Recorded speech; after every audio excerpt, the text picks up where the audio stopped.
Well, the official word from Brussels is that the EU economic response plan is well on track, but not there yet. Now, they're discussing a three-pronged approach to the economic response on a Europe-wide basis to the coronavirus pandemic.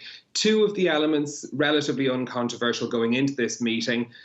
One of them is a €200 billion guarantee scheme for small and medium businesses to be run by the European Investment Bank. Another is the European Commission's €100 billion fund for unemployment assistance, across the European Union. So both of those thought to have garnered a reasonable amount of support at the Eurogroup meeting. But the third element is the most controversial, and that's how countries badly affected economically should be able to access emergency funding if they need it, and also the money they need to relaunch their economies.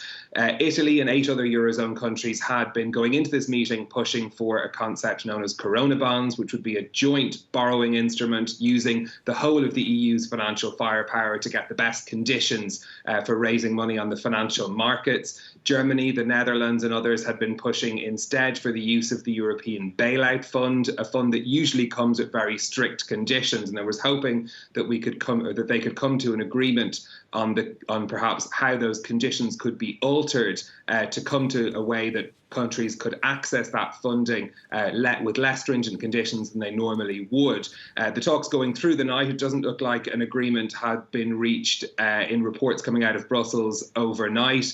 Italy standing firm in its position of wanting corona bonds or a form of them, this joint debt instrument, but it doesn't appear that Germany or the Netherlands have ceded ground on that. We'll have to wait for the press conference, of course, for the official announcements from there. If these ministers don't come to an agreement, it will go to European leaders to discuss at a European Council meeting, and this is likely to be a controversial issue for some time to come.